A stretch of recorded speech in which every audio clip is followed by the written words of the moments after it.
I'm Lidia Egorova. I'm an architect and one of two associates at Space&Matter. We at Space&Matter specialize in architecture and urban design, and we do it with an intention, with an ambition to create a positive impact to the urban environment and society.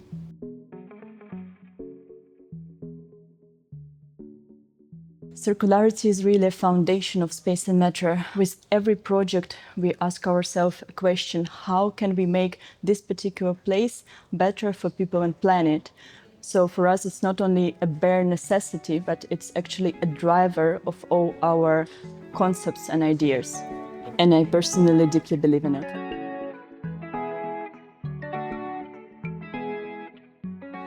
This summer, the first residents are moving into Common Woods. Common Woods is a circular, socially inclusive neighborhood. It is located in Amersfoort. It consists out of 56 households on the edge of the forest.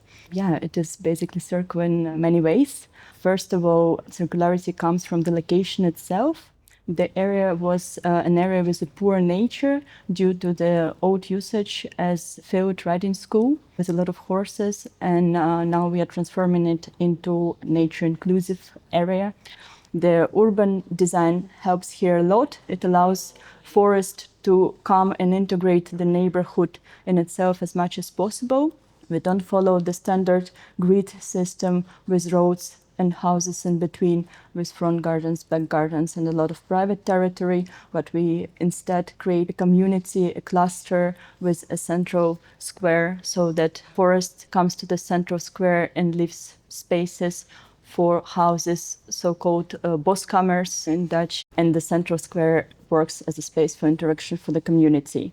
The whole aspect of community is very important also for us in the design. It happens not only in the urban part of the design, but also it comes back in architecture. So the architecture follows the idea of stepped facade, creating a lot of terraces on different levels as a space for interaction for the community. Circulation spaces into apartment blocks. One is gallery topology, another is the topology with a central staircase with the natural daylight. Those spaces we see as a real space for spontaneous encounters. There is also a greenhouse that will be coming where future residents will be growing their own herbs and leaves. What is important here is, of course, the construction. The neighborhood is made out of wood, COT structure, and it gives a nice quality of living both inside and outside. Outside, we choose the floor palette that is based on the colors of the forest itself.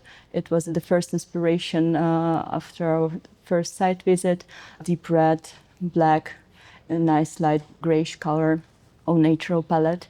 Another aspect I would like also to name is biodiversity. As we call our little stakeholders, they play an important role in the design from the very beginning. It's not only implementing biodiversity in the facades, but it's working with these elements as nests, bird nests, and insect hotels in the composition of the facade.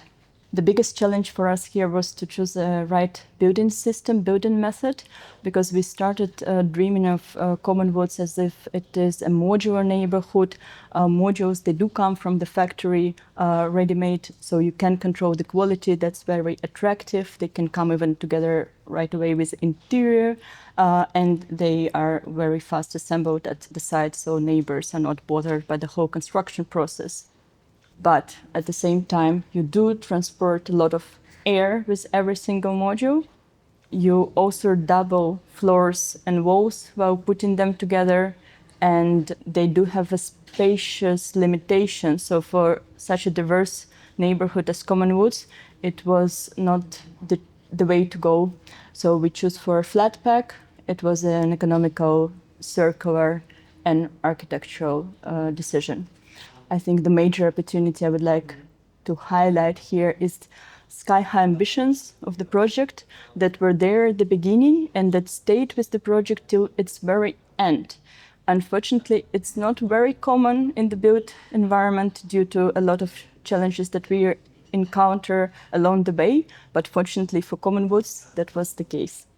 The lesson that we learned, I would say, is the lesson that we will learn in some years from now, because we tend to think and design for long-lasting impact, and I would love to see the neighborhood already with the residents living there, with nature incorporating the neighborhood in its forestish environment. And yeah, this is the lesson I'm looking for.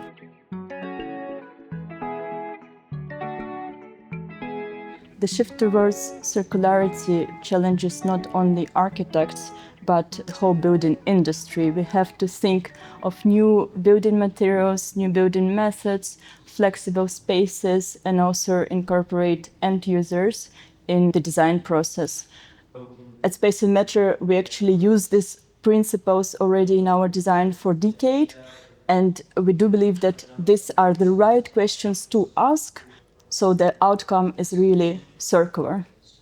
We need to, of course, develop the skills for Space&Matter. What really works the best is systematic thinking. We innovate, we implement, we test again, we evaluate, we grow the ideas, and this method of prototyping we use a lot in our projects. And this way, by using it again and again, growing it from one project to another project, concepts and innovations, they do become stronger. And this is our way to bring a positive change into the circular building environment.